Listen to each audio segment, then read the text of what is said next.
प्रिय विद्यार्थियों, आज हम कक्षा 7वीं गणित विषय में अंतिम अध्याय परिशिष्ट गणित की वैकल्पिक विधियाँ, इस पर आधारित सवाल को समझेंगे और हल करने का प्रयास करेंगे। इसमें सबसे पहले भारतीय गणितज्ञ आर्यभट्ट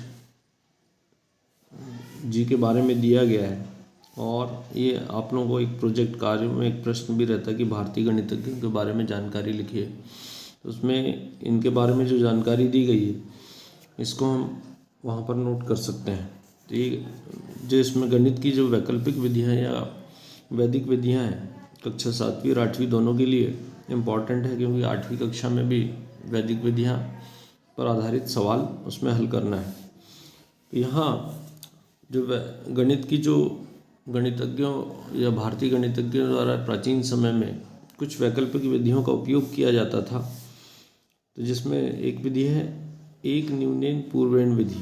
तो एक न्यूनेन, न्यून करना यानी कम करना, तो एक न्यूनेन पूर्वेण विधि से हम सवालों को किस प्रकार से हल करते हैं। तो इसमें देखेंगे जैसे 24 गुणित 99, इसका हमको मान ज्ञात करना है।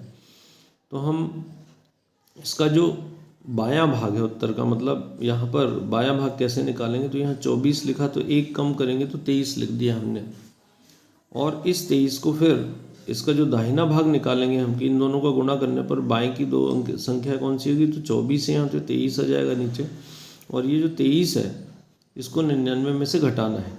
तो जब 23 99 में से अगर हम 23 को घटाएंगे तो ये बचेगा 9 में से 3 गया तो 6, और ये 9 में से 2 गया तो 7। तो ये इसका दाहिना भाग बन गया। तो इस प्रकार से ये बायां भाग बन जाता है, और दाहिना भाग अर्थात 24 गुणित 99 का अगर हम गुणा करते हैं तो 2376 इसका उत्तर होगा। इसी प्रकार दूसरा उदाहरण देखें, यहाँ पर इसमें दिया गया है कि 105 गुणित 108 इसको करना है। तो यहाँ हम ऐसी संख्याओं में जब 3 अंकों वाली संख्याएं हैं तो यहाँ आधार हम 100 का एक आधार लेकर, आधार 100 को लेकर, क्योंकि 105 मतलब 100 धन 5 है और 108 यानी 100 धन 8 है। तो हमने 105 को हम लिखेंगे 105 धन 5, ये जितना 100 से अधिक है उतना अलग लिखा, और वैसे 108 में 108 धन 8। तो हमने आधार 100 है तो आधार में 2 शून्य है, अतः उत्तर के दाएं भाग में 2 अंक धन 05 और धन 08 आधार से विचलन है। इतना विचलन का मतलब होता है कितना अधिक या कितना कम है। तो यहाँ इतना अधिक है इसलिए हमने इनको दोनों को अलग लिखा। अब इसका जो दाहिना भाग होगा, तो यहाँ देखें कि 8 का 5 में गुणा करें तो 8 पंचे 40 होता है। तो इसका जो दाहिना भाग होगा ये 40 होगा, और बाएं भाग में इन संख्याओं को हम आसानी से जोड़ देंगे। तो 5 और 8 13 होता है। तो यहाँ पर हमने देखा कि इसको जोड़ा तो 5 में 8 जोड़ा 13 आ गया, और यहाँ तो बायां भाग हमने उत्तर का दाहिना भाग गुणा करके निकाल लिया, और उत्तर का जो बायां भाग है इसमें एक संख्या धन दूसरी संख्या का विचलन, तो 105 धन 8 तो 113 हो रहा है। तो 105 और दूसरी संख्या का विचलन, इसको इसमें जोड़ा तो 105 में 8 जोड़ेंगे तो 113 होगा। तो इस प्रकार से इसका जो उत्तर होगा 11340 अर्थात 11340 इसका उत्तर हो जाएगा। तो हमको ये याद रखना है कि बाएं भाग में ऊपर वाली संख्या में नीचे वाली संख्या का सिर्फ विचलन को जोड़ना है, इतना ही हमको करना है। तो इस प्रकार से हम इसको ज्ञात कर सकते हैं। तो इन्हीं कुछ विधियों के आधार पर हम कुछ सवालों को हल करेंगे, जिसमें पहला प्रश्न हम देखें कि एक न्यूनन पूर्वेण विधि से 53 गुणित 99 का मान क्या होगा। तो 53 गुणित 99 को अगर हम उसी प्रकार से हल करें तो देखेंगे कि ये 20 का सही उत्तर आता है। फिर दूसरा सवाल है 38 गुणित 46, तो इसका अगर हम मान ज्ञात करना है तो 38 गुणित 46, तो यहाँ विचलन के आधार पर इसको हल कर सकते हैं। तो ये 1748 आएगा। आगे सवालों में हम देखेंगे किस प्रकार से इनको हल करना है। 89 गुणित 9 का मान एक न्यूनन पूर्वेण विधि से क्या होगा, तो इसका गुणा करने पर ये 801 आता है। इसी प्रकार 204 गुणित 206, तो यहाँ विचलन वाली 200 को आधार लेकर हम इसको कर लेंगे 200 धन 4 और 200 धन 6, मतलब जितने का विचलन है तो विचलन वाली विधि से हल कर लेंगे। तो ये 42,024 इसका उत्तर होगा।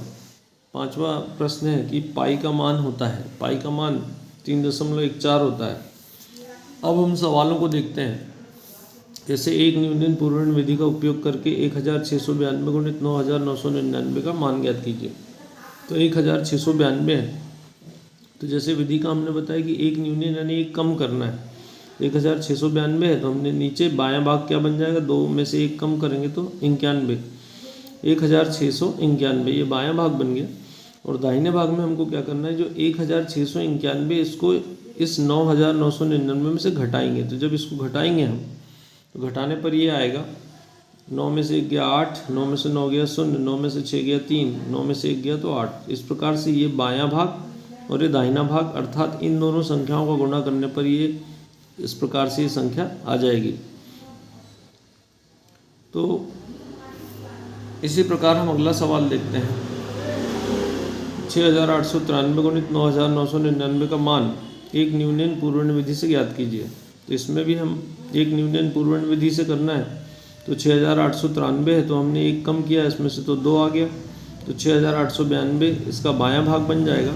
और ये जो बाएं भाग में जो संख्या है इसको 9999 से घटाएंगे तो यहाँ 3107 ये आ रहा है। तो बायां भाग बन गया 6892 और दाहिना भाग बन गया 3107। तो अर्थात ये जो इन दोनों संख्याओं का गुणनफल जो होगा, तो इस प्रकार हम आसानी से बड़ी बड़ी संख्याओं का गुणा इस विधि से ज्ञात कर सकते हैं। पर हमको ये ध्यान देना है कि इसमें एक संख्या जो है वह 9 के 9 वाली ही होगी, जिसमें 9 हो, 99 हो, 999 हो, 9099 हो, इस प्रकार की संख्या। अब यहाँ अगला सवाल है कि 42 गुणित 48 को वैकल्पिक विधि का प्रयोग करते हुए हल कीजिए। तो यहाँ 42 गुणित 48 है, तो 42 गुणित 48, तो यहाँ पर हम कोई भी वैकल्पिक विधि लगा सकते हैं। तो यहाँ जैसे अगर हम देखें कि इसका जो दाहिना भाग है, तो अगर ये दाहिनी तरफ के जो 2 अंक है 2 गुणित 8, इसको करेंगे तो कितना हो गया 16। तो ये इसका यहाँ इस प्रकार से 16 हो जाएगा। और इसका जो बायां भाग है, तो बायां भाग इसका हम दाहिने भाग को निकाल लिया हमने। अब यहाँ पर इसका बायां भाग जो है, तो यहाँ अगर हम इसको गुणा करें तो 4 चौके, इस सवाल में हम देखें तो यहाँ पर इकाई के जो अंक है 2 और 8, 2 और 8 का योग कितना होता है 10। ऐसे सवालों में हम जो बाईं ओर का अंक होता है, इकाई के अंकों को गुणा करेंगे तो 8 दूनी कितना होता है 16, 2 8 16 हो गया। और जो बाईं तरफ में जो अंक बनेगा वो क्या होगा कि जहाँ जैसे 4 है तो दोनों में 4 है, तो 4 में 1 जोड़ेंगे तो कितना होगा 5। तो अर्थात इस 4 को हम मान लें कि 5 है, तो 5 चौके 20। तो इस प्रकार से इसका जो बायां भाग बनेगा वो 20 हो जाएगा और दाहिना भाग 16 हो जाएगा। तो इस प्रकार से जो हमारा उत्तर होगा 2016। अब हम अगले सवाल में देखें, इसमें भी हम देख रहे हैं कि इसके इकाई का अंकों का योग 10 हो रहा है। तो ऐसे सवालों में हम क्या करेंगे, बाईं ओर का जो अंक रहेगा उसको 1 बढ़ाकर एक आधिकेन पूर्वेण वाली विधि जो कहलाती है। तो यहाँ हम इसमें पहले दाहिना भाग निकालने के लिए इकाई के अंकों को गुणा करें तो 7 21 हो गया। और यहाँ 2 है तो 2 में अगर 1 जोड़ा जाए तो 3 होगा, तो 3 दूनी 6। तो ये बायां भाग इसका 6 बन जाएगा और दाहिना भाग 21 हो गया। तो इस प्रकार से जो हमारा उत्तर होगा इसका 621 इसका उत्तर हो जाएगा। हम अगले सवाल में देखें तो यहाँ 103 गुणित 107 है। तो इसमें 100 का आधार मानकर वैकल्पिक विधि से ज्ञात करना है। तो 100 को अगर हम आधार मानेंगे तो यहाँ देखें तो इसका जो दाहिना भाग बनाने के लिए हम इकाई के अंकों को गुणा करें तो 7 21 हो गया। ये इसका दायां भाग बन गया। और बाएं भाग में हम देखें कि जो संख्या दी गई है, तो यहाँ पर 103 ये संख्या है और यहाँ दूसरी संख्या का विचलन कितना है, इसमें 7 अधिक है। तो 103 में अगर हम 7 जोड़ दें तो कितना हो गया 110। तो ये इसका बायां भाग बन जाएगा। इस प्रकार से उत्तर हो जाएगा इसका 11021। प्रश्न क्रमांक 11 में हम देखें कि 57 गुणित 99 है को एक न्यूटन पूर्वण विधि। तो एक न्यूटन पूर्वण विधि अगर लगाना है तो हमने एक न्यूटन यानी कम करना। तो 57 की जगह हम क्या लिख देंगे 56 और 99 में से इस 56 को घटाएंगे तो 43 बचेगा। इस प्रकार से जो हमारा उत्तर होगा 5643 अर्थात 5643 इसका उत्तर हो जाएगा। इसी प्रकार 9 गुणित 999 को भी वैकल्पिक विधि से हल करना है। तो 9 गुणित 999 को अगर हम हल करेंगे तो यहाँ पर 999 तो हमने 999 लिख लिया, और जो बाईं तरफ जो अंक है 9, इसको एक न्यूटन विधि से हल करेंगे तो 9 को हमने 8 बना दिया। अब इस 8 को इसमें से घटा देंगे तो घटाने पर ये बचेगा। तो इस प्रकार से इसका उत्तर हो जाएगा 8991, इसका उत्तर हो जाएगा 8991। यहाँ पर इतना ही आएगा, ये अलग से हो गया 8991, ये इसका उत्तर हो जाएगा। प्रश्न क्रमांक 13 में हम देखें 33 गुणित 99, तो इसको भी हम कोई भी वैकल्पिक, तो यहाँ हम देख रहे हैं 99 है तो आसानी से हम एक न्यूटन वाली विधि लगा सकते हैं। तो 99 है तो 99 लिखा, 33 एक कम किया तो 32 आया, 32 को 99 में से घटाया तो ये 67 आया। इस प्रकार से इसका बायां पक्ष हो गया, बाएं ओर की संख्याएं होगी 32 और दाहिनी ओर की संख्या बन गई 67। तो इस प्रकार से उत्तर हो जाएगा 3267। प्रश्न क्रमांक 14 में हम देखें 5378 738 गुणित 999, तो इसको भी हम एक न्यूटन वाली विधि से आसानी से इसको हल कर सकते हैं। ये भी सवाल उसी प्रकार का है जैसे बाकी सवाल हमने हल किए हैं।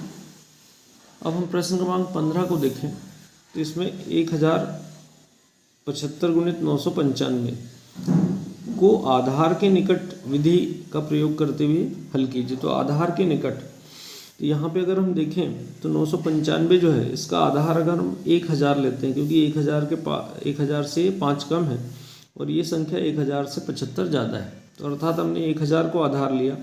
1000 को जब आधार लेंगे तो 1075 का विचलन कितना है, तो ये 75 अधिक है, और 995 को अगर देखें तो इसका विचलन कितना है, तो ये 5 कम है, अर्थात ऋण 0.5। तो उत्तर का जो दायां भाग है, तो दायां भाग जो होगा विचलनों का गुणनफल, तो दाहिना भाग जो है विचलनों का गुणनफल होगा। तो अर्थात यहाँ पर हम इसका जब 75 गुणित ये इसका 75 और 5 का गुणा कर देंगे तो विचलनों का गुणनफल कितना आ गया 375। पर यहाँ चूंकि चिन्ह ऋण का है इसलिए ऊपर हम ऐसी लाइन खींच देंगे तो ये ऋण को दर्शाएगी, इतना कम। अब हम इसका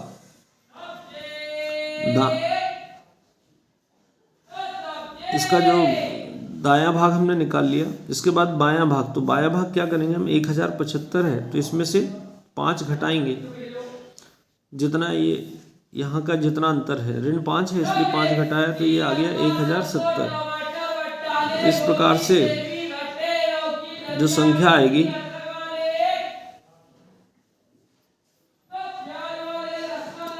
1070।